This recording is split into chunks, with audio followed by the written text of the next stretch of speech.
कहानी की शुरुआत होती है 57 साल पहले, जब नॉन सच नाम की एक एलियन स्पीशीज ने धरती पर भयानक हमला कर दिया था और देखते ही देखते उन्होंने 95% इंसानों का सफाया कर दिया। जो कुछ लोग बच गए थे उन्हें मजबूरन अंडरग्राउंड रहना पड़ा। सिर्फ कुछ जिद्दी लोग जमीन छोड़ने को तैयार नहीं हुए और वहीं ऊपर सरवाइव करते रहे। अब किसी भी आम इंसान के लिए दोबारा जमीन पर आने का सिर्फ एक ही तरीका बचा था और वो था फौजी बनकर। जो भी आर्मी में शामिल होता उसे किसी आउटपोस्ट पर ड्यूटी दी जाती, जहां हर टूर पूरे 100 दिन तक चलता था। इसके बाद कई मिलिट्री टैंक्स उन फौजियों को अपने अपने आउटपोस्ट की तरफ ले जाने लगे। रास्ते में उन्होंने देखा कि कुछ फौजी जबरदस्ती जमीन पर रहने वाले जिद्दी लोगों को पकड़कर एक्सिलियम नाम की एक जगह पर ले जा रहे थे। आखिरकार एक टैंक सर्बिरस आउटपोस्ट पर आकर रुका, जहां सम-वन नाम का एक फौजी उतरा, लेकिन आउटपोस्ट बंकर का मेन दरवाजा जाम हो चुका था। इस वजह से वो अंदर नहीं जा पाया। फिर मजबूरन सम-वन सीढ़ियां चढ़कर एक वॉच टावर तक पहुंचा,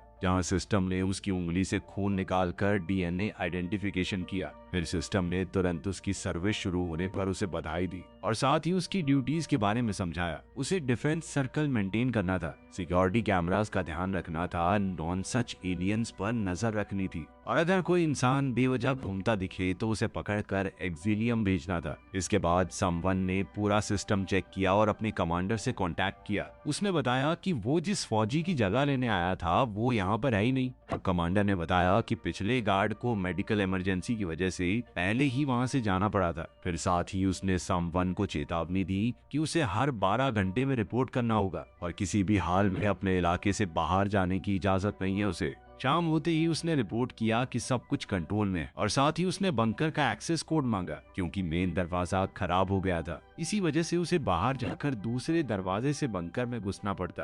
अंदर पहुंचते ही उसकी नजर एल्विस नाम के एक छोटे खिलौने पर पड़ी। इस सुनसान और डिप्रेसिंग जगह में वो छोटी सी चीज देखकर भी समवन खुश हो गया और उसे अपने डेस्क पर रख लिया।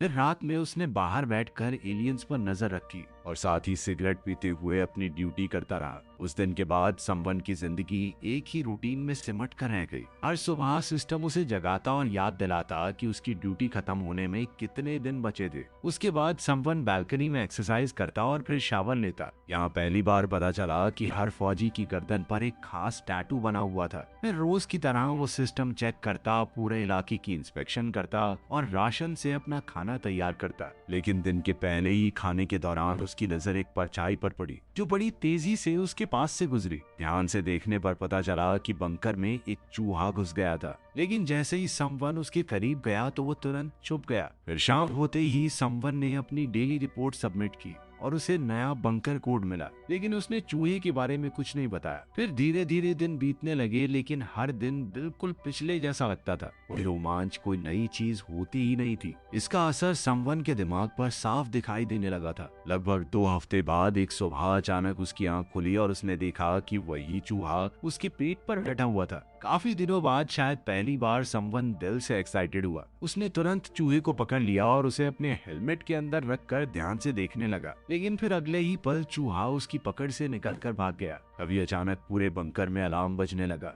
सिस्टम ने उसे चेतावनी दी कि एक दूसरे आउटपोस्ट के पास एलियंस ने हमला कर दिया है। अब समवन तुरंत बालकनी की तरफ भागा, जहां दूर आसमान में धमाके साफ दिख रहे थे। कंप्यूटर ने बताया कि उस आउटपोस्ट ने जिन आम इंसानों को बचाया था वो सब मारे जा चुके थे। अब हालात देखकर समवन और भी ज्यादा चौकन्ना हो गया। उसने तुरंत सिक्योरिटी कैमरास दोबारा चेक किए। तभी उसकी नजर झाड़ियों में हिलती हुई किसी चीज पर पड़ी। उसे लगा कि शायद कोई एलियन वहां पर छुपा हुआ था, इसीलिए उसने फौरन अपने कमांडर को रिपोर्ट किया। लेकिन कमांडर ने उसकी बात को तवज्जो नहीं दी। उसका कहना था कि वो कोई जानवर होगा, क्योंकि एलियंस उस इलाके में मौजूद नहीं थे। फिर कुछ दिनों बाद वही चूहा दोबारा समवन के पास आया, जब वो खाना खा रहा था। इस बार समवन ने उसे थोड़ा खाना दिया और धीरे धीरे वो चूहा उसके पास रुकने लगा। आखिरकार इस सुनसान बंकर में समवन को एक साथी मिल चुका था, इसीलिए उसने उस चूहे का नाम रखा डॉक। तभी अचानक अलार्म बजने लगा कि एक सिक्योरिटी कैमरा खराब हो गया है। अब उसे ठीक करने के लिए समवन को बंकर से बाहर जाना पड़ेगा। बाहर निकलते ही उसका हर कदम टेंशन से भरा हुआ था। जंगल में किसी भी जानवर की हल्की सी आवाज भी उसे अंदर तक हिला देती। आखिरकार उसे खराब कैमरा मिल गया और उसने जल्दी से उसकी मरम्मत कर दी। लेकिन वो वापस लौटने ही वाला था कि तभी उसने पास से एक अजीब सी आवाज सुनी। वो तुरंत मुड़कर देखने लगा और फिर उसकी नजर एक पेड़ पर पड़ी जो गहरे और खौफनाक निशानों से भरा हुआ था। इतना सब देखने के बाद भी समवन ने निकलने का फैसला किया और वो जंगल के अंदर और आगे बढ़ता गया। तभी एक और पेड़ के पास पहुंचकर उसकी नजर एक मरे हुए परिंदे पर पड़ी जो देखने में काफी अजीब लग रहा था। लेकिन असली शौक उस वक्त मिला जब उसने देखा कि उस परिंदे के पास वैक्स 7 के टैग्स पड़े हुए थे। वैक्स 7 वही फौजी था जिसकी जगह समवन ने ली थी। ये देखते ही उसके चेहरे का रंग उड़ गया। तभी अचानक सिस्टम ने टॉक्सिक धुएं का अलार्म चला दिया। पूरा इलाका धीरे धीरे अजीब हरे धुएं से भरने लगा। अब समवन ने तुरंत अपने हेलमेट में फिल्टर एक्टिवेट किया और धुएं से बचता हुआ वापस बढ़ने लगा। लेकिन रास्ते में एक चीज ने उसे रोक लिया। एक पेड़ पर अजीब सी काई उग चुकी थी जो बिल्कुल नकली लग रही थी। तब समवन ने एक बहुत जोखिम भरा काम किया। उसने अपना हेलमेट उतार दिया और उस मॉस को टेस्ट करके देखने लगा। फिर जब वो आउटपोस्ट वापस पहुंचा तब उसने कमांडर को जंगल में देखी हुई हर अजीब चीज के बारे में बताया। लेकिन हमेशा की तरह उसकी बातों पर ध्यान नहीं दिया गया। फिर कमांडर ने सीधा कह दिया कि वैक्स 7 जिंदा है और एक्सिलियम में उसका इलाज चल रहा है। और जो मरा हुआ पक्षी मिला था उसका इल्जाम भी किसी पागल आम इंसान पर डाल दिया उसने, क्योंकि उनके मुताबिक नॉन सच एलियंस कभी जानवरों पर हमला नहीं करते। फिर कॉल खत्म होने के बाद भी समवन चुपचाप बैठा रहा। उसके दिमाग में सवालों का तूफान चल रहा था। इसके कुछ दिन बाद समवन फिर से मुआयना करने बाहर निकला। अभी अचानक से टॉक्सिक धुएं का अलार्म बजा और पूरा जंगल दोबारा से उस अजीब हरे धुएं से भर गया। तभी समवन की नजर एक और मरे हुए परिंदे पर पड़ी। उसने देखा कि पेड़ों के बीच एक अजीब सा क्रीचर खड़ा था। समवन बिना सोचे उसके पीछे भागा, लेकिन कुछ ही पलों में वो क्रीचर हवा में गायब हो गया, जैसे वो कभी वहां पर था ही नहीं। फिर आउटपोस्ट लौटकर समवन ने दोबारा इस घटना की रिपोर्ट दी। लेकिन क्योंकि डिफेंस रिंग अभी भी सुरक्षित थी, इसलिए कमांडर ने फिर उसकी बात को नजरअंदाज कर दिया। उसका मानना था कि समवन ने शायद कोई जानवर देख लिया होगा। अब समवन को यकीन होने लगा कि उससे कुछ छुपाया जा रहा है। इसी शक में उसने पूरे बंकर की तलाशी लेनी शुरू कर दी और तभी फर्नीचर के पीछे उसे दीवार पर खून का एक पुराना दाग मिला। ये देखते ही उसका दिल जोर से धड़कने लगा। उसने तुरंत एक स्टूल खींच कर रखा और फिर अपनी बंदूक का एंगल मैच करके देखने लगा और कुछ ही देर में उसे एक खौफनाक सच का एहसास हुआ। शायद वैक्स 7 खुद ही मर गया होगा। अब समवन ने सोच लिया कि किसी भी हाल में अपने सवालों का जवाब पाकर रहेगा। इसीलिए उसने सिक्योरिटी रिकॉर्डिंग एक्सेस करने की कोशिश की, लेकिन सिस्टम ने उसे परमिशन देने से मना कर दिया। तब समवन ने चुपके से वैक्स 7 का लॉकर तोड़ डाला और अंदर उसे कुछ पुरानी चीजें मिली, जिनमें एक पुराना रेडियो और एक स्केचबुक थी। उस स्केचबुक के अंदर कई अजीब ड्राइंग्स बनी हुई थी। कुछ स्केचेस के अंदर रेफ्यूजीज थे, कहीं मरे हुए पंछी बने हुए थे, कहीं जंगल और एक कुत्ते की ड्राइंग थी। फिर एक ड्राइंग में उसने अपने आउटपोस्ट को पास वाले आउटपोस्ट ग्राम से जुड़ा हुआ देखा, लेकिन इसका मतलब क्या था ये समवन को बिल्कुल भी समझ नहीं आया। काफी हफ्तों तक वो उन ड्राइंग्स के बारे में सोचता रहा, जैसे उनमें कोई खुफिया मैसेज छुपाया गया हो। और आखिरकार अपनी अगली चेकिंग के दौरान उसने खुद उस दूसरे आउटपोस्ट ग्राम तक जाने का फैसला किया। लेकिन इस बार जब समवन ने ग्राम आउटपोस्ट की तरफ बढ़ने की कोशिश की, तभी उसे एक खौफनाक सच का पता चला। जैसे ही वो अपने इलाके से बाहर कदम रखता, उसकी टांग में लगा हुआ इम्प्लांट एक्टिवेट हो जाता और उसे तेज दर्द होने लगता। ये दर्द इतना खतरनाक था कि वो एक कदम भी आगे नहीं बढ़ पा रहा था। लेकिन समवन ने हार नहीं मानी। वो एक पेड़ पर चढ़ गया और वैक्स 7 के टैग्स की मदद से धूप की रोशनी रिफ्लेक्ट करके उसने ग्राम आउटपोस्ट के फौजी का ध्यान अपनी तरफ खींचने की कोशिश की। लेकिन काफी देर तक इंतजार करने के बाद भी सामने से जब कोई जवाब नहीं आया, तो आउटपोस्ट वापस लौटकर समवन ने अपनी ही रिकॉर्डिंग्स चेक करने का फैसला किया। लेकिन तभी अचानक कंप्यूटर ग्लिच करने लगा और एक एक करके स्क्रीन्स बंद होने लगी। इस बीच कैमरा फुटेज में समवन ने खुद को देखा, लेकिन ये क्या, इस बार उसके पीछे कोई और भी खड़ा था। ये देखते ही वो तुरंत पीछे मुड़ा, लेकिन उसी पल पूरी बिजली चली गई। उसके हाथ पर लगी ब्रेस डिवाइस ने कंफर्म किया कि उसके इलाके के अंदर कोई भी बाहरी हलचल नहीं हुई है, मगर फिर भी समवन फ्लैशलाइट लेकर पूरे आउटपोस्ट में उस क्रीचर को ढूंढने लगा। वो बाहर तक भाग गया और ढंग से देखने के लिए फ्लेयर भी शूट की, लेकिन उसे वहाँ सिर्फ कुछ छोटे पंछी ही मिले। फिर थोड़ी देर बाद आउटपोस्ट की बिजली वापस आ गई। तब समवन ने तुरंत कमांडर को इस गड़बड़ी और क्रीचर के बारे में रिपोर्ट किया, लेकिन कमांडर को अब भी यकीन नहीं हुआ। उसका कहना था कि बिना अलार्म के ट्रिगर हुए कोई भी चीज डिफेंस रिंग में आ ही नहीं सकती, क्योंकि रिंग्स का अपना अलग पावर सोर्स है, वो लाइट के जाने से नहीं बंद होती। खैर फिर भी उसने सिस्टम को चेक करने के लिए एक टेक्नीशियन भेजने का वादा किया। अब कॉल कट होते ही समवन ने आर्काइव दोबारा एक्सेस करने की कोशिश की, लेकिन बिजली की गड़बड़ी की वजह से पुराना सारा डेटा उड़ चुका था। सिर्फ आखिरी कुछ मिनट की फुटेज ही बची थी, और उस फुटेज को देखकर समवन को यकीन हो गया कि उसके पीछे सच में कोई था।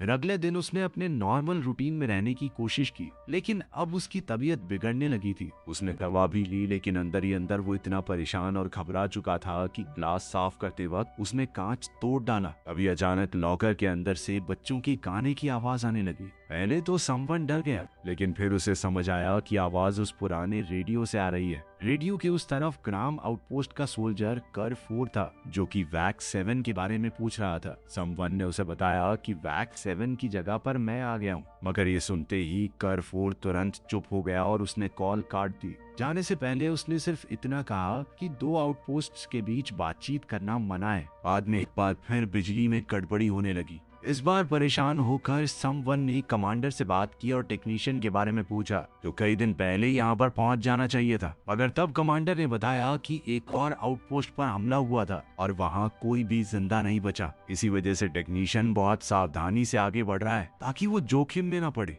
फिर कॉल कट होने के बाद समवन ने डॉक से कहा कि अब मुझे अपने कमांडर पे बिल्कुल भी भरोसा नहीं रहा। फिर धीरे धीरे दिन बीतने लगे, लेकिन उसकी तबीयत अब भी खराब चल रही थी। फिर एक दिन टेरिटरी चेक के दौरान उसने कुछ मलबे के अंदर किसी चीज को हिलते हुए देखा। वो तुरंत उसके पीछे गया और वहां पहुंचकर उसने एक औरत को उसके छोटे बच्चे के साथ छुपा हुआ देखा। अब समवन ने उन्हें डराने की बजाय दोस्ती का हाथ आगे बढ़ाने की कोशिश की। उसने उन्हें शेल्टर तक पहुंचाने का वादा किया, लेकिन वो औरत इतनी डरी हुई थी कि बच्चे को लेकर तुरंत भाग गई। समवन ने भी उनका पीछा करने की कोशिश की, लेकिन जैसे ही वो डिफेंस रिंग से बाहर जाने लगा, उसकी टांग में लगा हुआ इम्प्लांट एक्टिवेट हो गया और तेज दर्द की वजह से वो वहीं रुक गया। फिर शाम को समवन ने रेडियो के जरिए दोबारा केयर फोर्स से बात करने की कोशिश की, लेकिन हर बार की तरह कोई जवाब नहीं मिला। फिर झुंझलाकर इस बार वो रात के अंधेरे में जंगल के अंदर चला गया। उसकी नजर एक हिरन पर पड़ी और बिना सोचे उसने उसे गोली मार दी। इस वजह से हिरन के सींग पेड़ में फंस गए और फिर समवन उस जानवर का कच्चा मांस खाने लगा। ये देखकर साफ समझ आ रहा था कि तन्हाई धीरे धीरे उसका दिमाग तोड़ रही है। फिर अगली सुबह वो बस मजाक के लिए कैंप्स पर फायरिंग करने लगा। इसके बाद उसने फिर से एक पेड़ पर चढ़कर रेडियो से केयर फोर्स से बात करने की कोशिश की, लेकिन जब सामने से कोई जवाब नहीं आया तो गुस्से में वो जोर से चिल्लाने लगा। खैर वापस आते वक्त अचानक उसकी नजर एक फूल पर पड़ी। इस जबरदस्त दुनिया में एक जिंदा फूल देखना बहुत अजीब बात थी और कुछ पलों के लिए समवन वहीं रुक गया। लेकिन तभी टॉक्सिक धुएं का अलार्म बजने लगा और क्योंकि इस बार समवन ने हेलमेट नहीं पहना हुआ था तो उसकी तबीयत अचानक बिगड़ने लगी और वो जमीन पर गिर पड़ा। फिर धुंधली नजरों के बीच उसे दूर कुछ टूटे हुए पेड़ दिखाई दिए और वही अजीब क्रीचर एक बार फिर से सामने आया, लेकिन इस बार समवन होश खो बैठा। खैर अगली सुबह जब उसकी आंख खुली तो उसका सर बुरी तरह से घूम रहा था। उसने तुरंत रेडियो पर केयर फोर के लिए एक मैसेज छोड़ा। उसने बताया कि नॉन सच उसके इलाके में घुस चुके थे और शायद वैक 7 को भी पकड़ लिया गया है। इसके बाद समवन ने खुद को आउटपोस्ट तक ही सीमित कर लिया। अब वो ज्यादा बाहर नहीं जाता था, बस दिन भर स्केचबुक में ड्राइंग्स बनाता और डॉग से बातें करता रहता। शायद अब उसे बाहर की दुनिया से ज्यादा आउटपोस्ट की दीवारें सुरक्षित लग रही थी। फिर धीरे धीरे ड्यूटी के दिन खत्म होने लगे और जब सिर्फ 14 दिन बचे थे तभी अचानक आउटपोस्ट में अलार्म बजने लगा। लेकिन इस बार कोई क्रीचर या एलियन नहीं था, बल्कि दरवाजे पर टेक्नीशियन मैक खड़ा था। उसने बताया कि दूसरे आउटपोस्ट पर हमला हो गया था, उसी वजह से मुझे इतनी देर हो गई। मैक ने बताया कि उसने हमले के बाद आउटपोस्ट की तबाही तो देखी थी लेकिन कोई लाश नहीं देखी। उसका कहना था कि जब तक वो वहाँ पहुंचा क्लीनर्स पहले ही सब कुछ साफ कर चुके थे। जब मैक कंप्यूटर्स के पास बैठा तब उसकी नजर एल्विस के खिलौने और स्केचबुक पर पड़ी। ये देखते ही उसे समझ आ गया कि वो पहले भी इस आउटपोस्ट पर आ चुका था। फिर उसने खुलासा किया कि वैक 7 की दिमागी हालत ठीक नहीं थी और वो धीरे धीरे पागल होता जा रहा था। तब समवन ने उसे वो रिकॉर्डिंग दिखाई जिसमें उसके पीछे एक क्रीचर नजर आया था, लेकिन मैक ने भी उस बात को नजरअंदाज कर दिया। उसका कहना था कि वो कोई क्रीचर नहीं है, तुम खुद हो, बस सिस्टम ग्लिच की वजह से तस्वीरें एक दूसरे के ऊपर ओवरलैप हो गई है।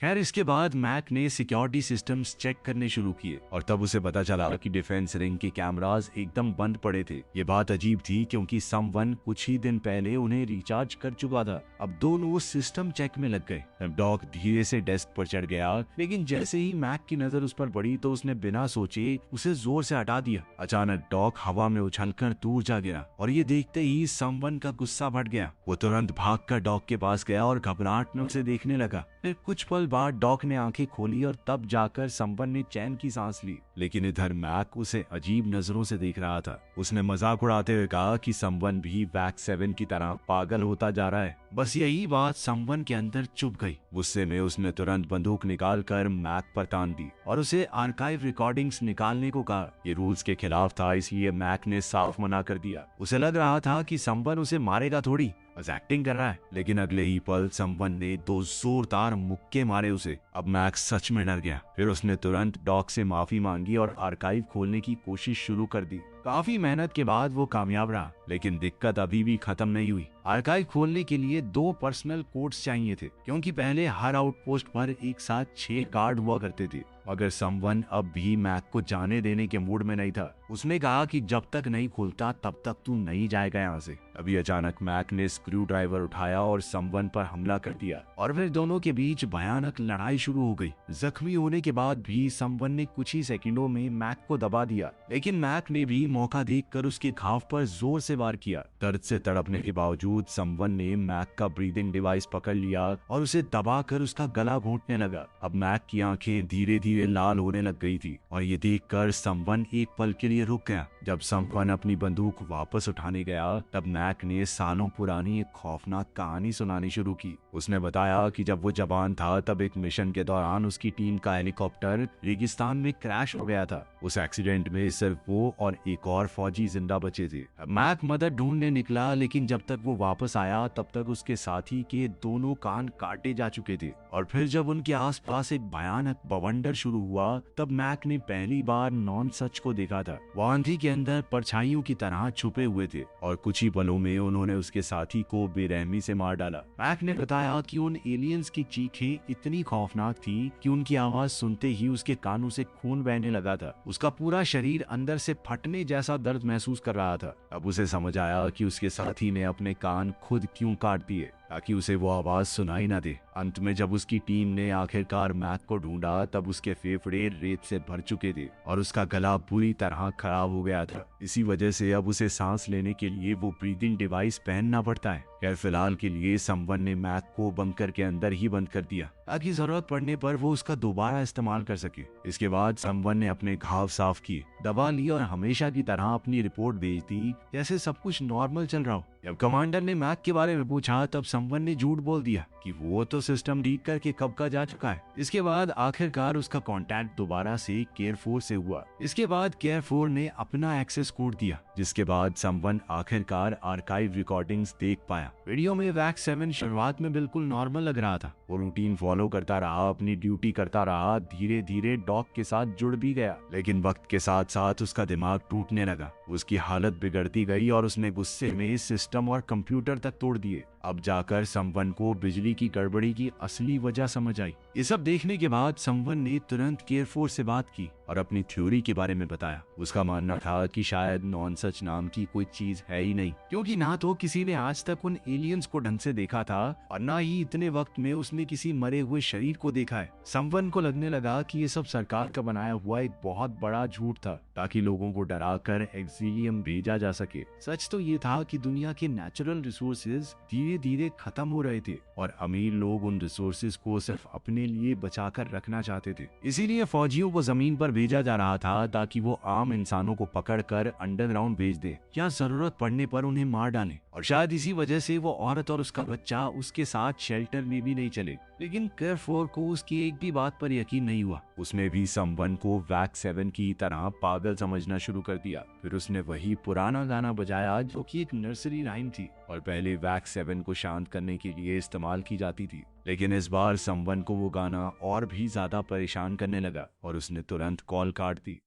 फिर कुछ दिन बाद जब उसकी ड्यूटी खत्म होने में सिर्फ एक हफ्ता बचा था, अब तक समवन अपना दिमागी संतुलन खो चुका था। उसका दिमाग इतना उलझ गया कि उसे ये तक नहीं दिखा कि डॉक एक कैन के अंदर छुपा हुआ है। अभी अचानक सिस्टम ने अनाउंसमेंट की कि नॉन सच पूर्वी बॉर्डर को पार करते हुए आगे बढ़ रहे हैं। लेकिन इस बार समवन डरने की बजाय गुस्से से भर गया। उसने तुरंत कैन उठाकर स्क्रीन पर दे मारा और फिर एक भारी चीज से उस स्क्रीन को पूरी तरह तोड़ दिया। स्क्रीन तोड़ने के बाद समवन घबरा कर डॉक को ढूंढने लगा, लेकिन फिर जो उसने देखा उसने समवन को अंदर तक तोड़ दिया। कैन के अंदर छुपा हुआ डॉक उसके गुस्से का शिकार हो चुका था और अब वो जिंदा नहीं था। अपने इकलौते साथी को खो देने के बाद जैसे समवन के अंदर बची खुची हिम्मत भी टूट गई। वो बिना कुछ सोचे बाहर चला गया और घास पर लेटकर बस उस अजीब हरे धुएं का इंतजार करने लगा, जैसे अब उसे किसी चीज की परवाह ही ना हो। अभी अचानक वही रहस्यमयी क्रीचर दोबारा सामने आ गया। इस बार वो सीधा समवन के पीछे पड़ गया और दोनों जंगल के अंदर भागने लगे।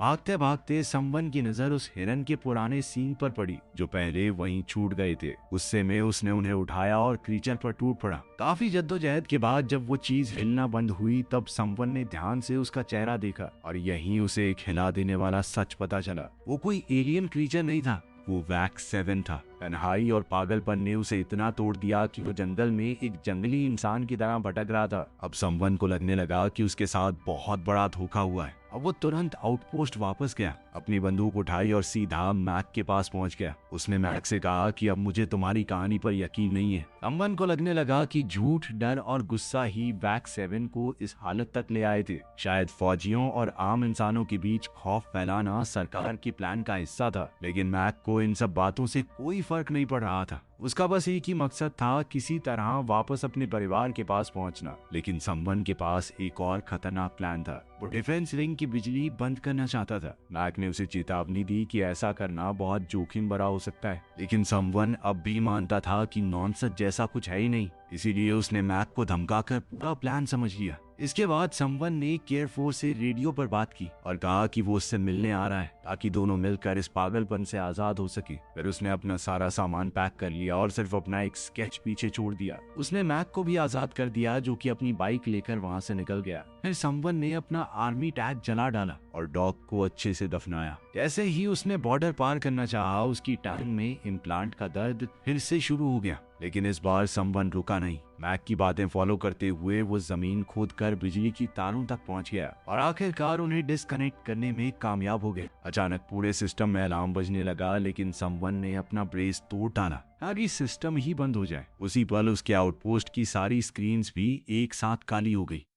कुछ देर बाद समवन आखिरकार ग्राम आउटपोस्ट तक पहुंच गया, लेकिन वहां पहुंचते ही एक और अजीब बात सामने आई। असल में दरवाजे पहले ही खुले हुए थे। वो सीधा ऊपर गया और देखा कि पूरा कमरा बुरी तरह उलट पुलट पड़ा था, लेकिन केयरफोर का कोई अता पता नहीं था। सिर्फ कुछ निशान दिख रहे थे जो ये इशारा करते थे कि वहाँ कुछ तो बुरा हुआ है। अभी अचानक समवन के कानों से खून बहने लगा और उसके सर में भयानक दर्द शुरू हो गया। उसे एक बहुत ही खौफनाक चीख सुनाई दे रही थी। वो लड़खड़ाते हुए खिड़की के पास गया और इस बार उसने जो मंजर देखा उसने उसकी पूरी जिंदगी हिला दी। नॉनसच नाम की वो एलियंस असलियत में मौजूद थे। उनकी बड़ी बड़ी स्पेसशिप आसमान में मंडरा रही थी और पूरे इलाके पर हमला कर रही थी, क्योंकि डिफेंस रिंग अब बंद हो चुकी थी और ये सब कुछ उसकी वजह से हुआ था। ये सच्चाई जानते ही उसके चेहरे पर पछतावा और डर साफ दिखने लगा। वो तुरंत जंगल की तरफ भागा, लेकिन अब हर तरफ से शिप्स उन पर हमला कर रही थी। समवन जान बचाने के लिए पेड़ों के बीच तेजी से दौड़ रहा था और हर एक हमले से बखूबी बच भी रहा था।